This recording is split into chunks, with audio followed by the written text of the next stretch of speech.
Hi friends, நம்ம இத்தனை நாளும் எதிர்பார்த்துட்டு இருந்தா மல்லி விஜய் ஸ்டோரியில் வந்து பார்த்தீங்கன்னா மல்லி ரொம்ப கெத்தாக இருந்தால் நல்லா இருக்கும், இந்த சுச்சுவேஷனில் அவங்க போல்டாக இருக்கணும் அப்படின்னு நம்ம நினச்சோம்.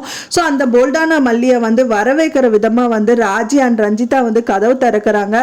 திறந்து பார்த்தோன்னே வந்து கதிரேஷன் தான் வந்து நினச்சிட்டு இருந்தாங்க. பட் ஆனால் மல்லி நிற்கிறாங்க. அவங்க மூஞ்சியிலே பார்த்தா தெரியுது, ஏதோ ஒரு பிரகாசம் தெரிஞ்சுது, ஒளிவட்டம் தெரிஞ்சுது அப்படின்னே சொல்லலாம். ஸோ ரொம்ப போல்டாக தான் நிற்கிறாங்க, ரொம்ப சோகமயமாக இல்லை.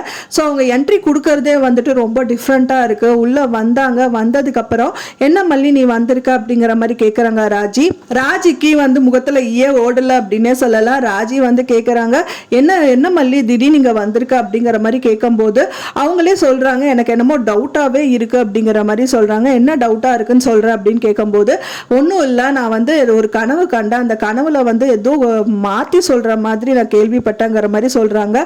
ஸோ என்ன மாத்தி சொல்றேன் எனக்கு ஒண்ணுமே புரியல அப்படிங்க. எதுவாக இருந்தாலும் நீ ஃபோன் பண்ணி கேட்டிருக்கலாம்ல, டைரக்டா ஏன் வந்த, உனக்கு எதுக்கு சிரமங்கிற மாதிரி ரொம்ப அவங்கள தாங்கி வைக்கிற மாதிரி வந்து ராஜி பேசிட்டு இருக்காங்க.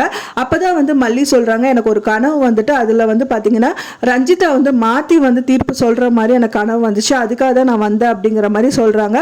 அப்பவே ரஞ்சிதா வந்து பேசுறாங்க, டைரக்டா மல்லி கிட்ட பேசுறாங்க. அப்போ அவங்க சொல்றாங்க, என்ன மல்லி இதுக்காகலாம் வருவியா, நான்லாம் வந்து கண்டிப்பா நாங்க சொன்னது வந்துட்டு நீ பண்ணி கொடுத்துட்ட, அப்ப நீ சொன்னதும் நாங்க பண்ணி கொடுக்கணும்ல, கண்டிப்பா பண்ணி கொடுப்போம் அப்படிங்கிற மாதிரி சொல்றாங்க. இருந்தாலும் எனக்கு வந்து நம்பிக்கையாவே இல்லை, இனிமேல் நான் இங்க தான் இருக்க போறேன், கோர்ட்டுக்கு வர வரைக்குமே நான் வந்து உங்க கூட தான் இருக்க போறேன்னு ஒரு செம்மையான சீன் வந்து கிரியேட் பண்ணாங்க. அழகா இருக்கிறதுக்கு காரணமே வந்து பாத்தீங்க அப்படின்னா வந்துட்டு அந்த கோயில்ல வந்து அவங்க பண்ண பரிகாரம் தான் அப்படின்னே சொல்லலாம். கடவுளே வந்து அவங்களுக்கு இது பண்ணு அப்படின்னு சொல்லிட்டு போன மாதிரி அந்த முனிவரும் வந்துட்டு வந்து சொல்லிட்டு போறாரு. அவர் வந்து என்ன சொல்றாரு அப்படின்னு பாத்தீங்கன்னா, ஒருத்தர் வராரு, அந்த பரிகாரம் எல்லாம் முடிச்சதுக்கு அப்புறம் மல்லி கிட்ட பேசுறாரு. அவங்க வந்து மனசுல இருக்கிறது எல்லாமே சொல்றாங்க. ஸோ என்னோட பாசம் தான் இந்த மாதிரி எல்லாம் பிரிச்சு கொண்டு வந்து இங்க வச்சிருக்க அப்படிங்கிற மாதிரி சொல்றாங்க. இந்த காலத்துல யாரையுமே நீ நம்பாத, கடவுளை மட்டும் நீ நம்பு, அது மட்டும்தான் உண்மை, நீ யாருக்குமே வந்து உண்மையா இருக்காத, பொய்யா நடிக்கிறவங்க கிட்ட வந்து நீ பொய்யா தான் இருக்கணும் அப்படிங்கிற மாதிரி எல்லாம் சொல்றாங்க. ஸோ அதை கேட்டவுடனே மல்லி வந்து கடவுள் ஏதோ வந்து இன்டிமேட் பண்றாரு. ஸோ அப்போ வந்து நான் போல்டா நடந்தா மட்டும்தான் என்னோட வாழ்க்கையை நான் வந்து காப்பாத்திக்க முடியும் அப்படின்னு அவங்க நினைச்சிட்டாங்க. ஸோ அதுக்காகவே வந்து கெத்தா இறங்கி வந்திருக்காங்க அப்படின்னு சொல்லலாம். இறங்கி வந்தது வந்து பாத்தீங்க அப்படின்னா ராஜி வீட்டுக்கே வந்திருக்காங்க. யாருமே எதிர்பார்த்திருக்க மாட்டாங்க.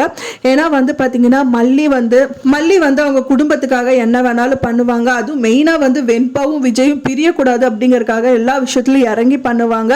ஸோ நம்மளால எதுக்க மாட்டாங்க அப்படிங்கிற மாதிரி தான் ராஜி வந்து நினைச்சிட்டு இருந்தாங்க. ஆனா வந்து பாத்தீங்கன்னா நான் வந்து சும்மா எல்லாம் பண்ணலாம், உனக்கு நிஜமாவே இந்த விஷயம் பண்ணிதான் ஆகணுங்கிற மாதிரி தைரியமா வந்து உட்கார்ந்துட்டு இருக்காங்க.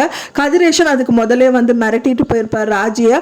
ஸோ அவர் என்ன சொல்லி மிரட்டிருப்பாருன்னா, நீ வந்து கண்டிப்பா எனக்காக தான் சாட்சி சொல்லணும், கண்டிப்பா விஜய் வந்து ஜெயிலுக்கு போனான்னு வெண்பா கையில கிடைக்கணுங்கிற மாதிரி தான் அவர் பேசியிருப்பாரு. ஆனா மல்லிகிட்ட இவங்க சொன்னது என்னன்னா, ரஞ்சிதா வந்து மாத்தி சொல்லுவா, கண்டிப்பா வந்து விஜய் இந்த கொலை பண்ணல அப்படிங்கிற மாதிரி தான் வந்து சொல்லுவா அப்படிங்கிற மாதிரி மல்லிகிட்ட சொல்லியிருக்காங்க. ஸோ அதனாலேயே மல்லியும் வந்து வீட்டுக்கு வந்திருக்காங்க. ஸோ அது பார்க்கறக்கே ரொம்பவே சந்தோஷமா இருக்கு. ஏன்னா இத்தனை நாள் வரைக்குமே சோகமான மல்லியை தான் நம்ம பார்த்துட்டு இருந்தோம். எப்போ பார்த்தாலும் அழுதுட்டு அவங்கள அழிச்சிட்டு குடும்பமே வேண்டான்னு ஒதுங்கி வந்துட்டு, ஸோ இருந்து அதாவது இப்போ ஒரு நாயை துரத்துது அப்படின்னா கூட பின்னாடி திரும்பி பார்த்தா அது ஓடி போயிடும் அப்படிங்கிறது வந்து அவங்களுக்கு இப்போதான் தெரிஞ்சிருக்கு. ஸோ நின்று போராடினா மட்டும்தான் உன்னோட வாழ்க்கையை நீ வந்து காப்பாற்ற முடியும் அப்படிங்கிறது வந்து அவ்வளோ அழகா வந்து போல்டா காமிக்கிற மாதிரி அவங்க வீட்டுக்கு வந்திருக்காங்க. வீட்டுக்கு வந்தது மட்டும் இல்லாமல் இதெல்லாமே ராஜிக்கிட்ட பேசிட்டு இருக்காங்க. ஸோ அவங்களுக்கு என்ன பண்றதுன்னே தெரியல. கண்டிப்பா மல்லி வந்து வீட்டில் இருந்தா ரொம்ப கஷ்டம். ஸோ அதனால வந்து தூக்க மருந்து ஏதாவது வந்து கலந்து கொடுத்துடலாம்னு சொல்லிட்டு ரஞ்சிதா வந்து ராஜிக்கு ஐடியா கொடுக்குறாங்க. அதே மாதிரியே தூக்க மருந்து வந்து பாலில் வந்து கலந்து கொடுக்குறாங்க. மல்லி வந்து கண்டிப்பாக குடிக்க மாட்டாங்க அப்படின்னு தான் எதிர்பார்க்கப்படுது. இப்போ இருக்கிற சுச்சுவேஷனில் அவங்க வந்து நல்ல விதமாக ஹேண்டில் பண்ணுவாங்களா அப்படிங்கிறது அவங்களுக்கு டவுட் வந்துருச்சு. ஸோ அதனால வந்துட்டு கண்டிப்பாக அதை வந்து குடிக்காமல் அவாய்ட் பண்ணதான் பார்ப்பாங்க. ஸோ இல்லாட்டா அவங்களே குடிக்க வச்சு அவங்கள மயக்கம் வர வச்சு ஏதாவது ஒரு விஷயம் பண்ணதான் பார்ப்பாங்க. ஸோ கண்டிப்பாக வந்து அவங்க ஒரு நாளுக்கு முன்னாடியே வீட்டுக்கு வந்ததுனால கண்டிப்பாக இதில் ஏதாவது ஒரு ட்விஸ்ட், பெரிய ட்விஸ்ட்டாக வந்து காமிப்பார் டைரக்டர் அப்படின்னே சொல்லலாம். ஒன்னொரு விஷயத்துல வந்து விஜய்க்கு டவுட் வந்துருச்சு. ஏன்னா வந்து நாளைக்கு கோர்ட்ல ஆஜராகணும்னு சொல்லிட்டு இன்னைக்கு வக்கீல் நோட்டீஸ் வந்திருக்கு. ஸோ இதுல ஏதோ ஒரு பிரச்சனை இருக்கு அப்படிங்கும் போது அவங்க சொல்றாங்க, அவங்க பெரியம்மாவும் சொல்றாங்க, இது சின்ன பிரச்சனையா அப்படிங்கும்போது இல்லாம அது பெரிய பிரச்சனை அப்படிங்கிற மாதிரி விஜய் சொல்கிறாரு. கண்டிப்பாக இது பெரிய பிரச்சனையாக தான் முடிய போகுது. ஏன்னா வந்து இதுக்கு முன்னாடியே வந்து இந்த மாதிரி பிரச்சனையெல்லாம் வந்திருக்கு அப்படின்னா இதுக்கு கோர்ட்டில் ஆஜராகணும் அப்படின்னா இதுக்கு முன்னாடியே நோட்டீஸ் எல்லாமே கொடுத்துருக்கணும். ஆனால் கரெக்டாக நாளைக்கு ஆஜராகணுங்க இருக்குது. இன்றைக்கி நோட்டீஸ் வருது அப்படின்னா ஏதோ ஒரு சூழ்ச்சி தான் அவங்க பண்ணியிருக்காங்க. மெயினாக ராஜி தான் இந்த விஷயங்கள் எல்லாமே பண்ணியிருக்கணும். கதிரேஷன் வந்த காரணமே இவங்க 2 பேர் வந்து கூட்டு சதி பண்ணிட்டு இருக்காங்க அப்படின்னு அவருக்கு தெரிய வந்துருச்சு. ஆனாலும் வந்து ரஞ்சிதாக்கு பயம் வந்துருச்சு. என்னதான் இருந்தாலும் இப்போ நாளைக்கு ஆஜராகிறதுக்குள்ள மாமா ஏதாவது ஒரு வக்கீலை மீட் பண்ணி ஏதோ ஒரு விஷயம் பண்ணிட மாட்டாரான்னு பயந்துட்டு ராஜிக்கிட்டையும் கேட்க தான் செய்கிறாங்க.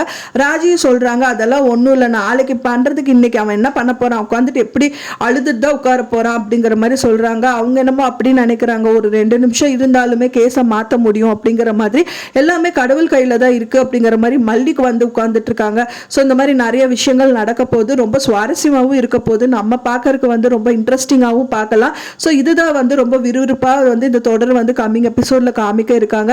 நீங்கள் என்ன நினைக்கிறீங்க அப்படின்னு சொல்லிட்டு உங்களோட கருத்துக்களை மறக்காமல் எனக்கு கமெண்ட்ல ஷேர் பண்ணுங்கள். நான் சொன்னது தகவல் உங்களுக்கு பிடிச்சிருக்கும்னு நினைக்கிறேன் ஃப்ரெண்ட்ஸ். பிடிச்சிருந்தா மறக்காமல் லைக் பண்ணுங்கள், ஷேர் பண்ணுங்கள், கமெண்ட் பண்ணுங்கள், சப்ஸ்கிரைப் பண்ணுங்கள். மேலும் இன்னொரு மல்லி சீரியல் அப்டேட்டோட நெக்ஸ்ட் மீட் பண்ணுறேன். தேங்க்ஸ் ஃபார் வாட்சிங் மை டியர் ஃப்ரெண்ட்ஸ். நெக்ஸ்ட் வீடியோவில் பார்க்கலாம்.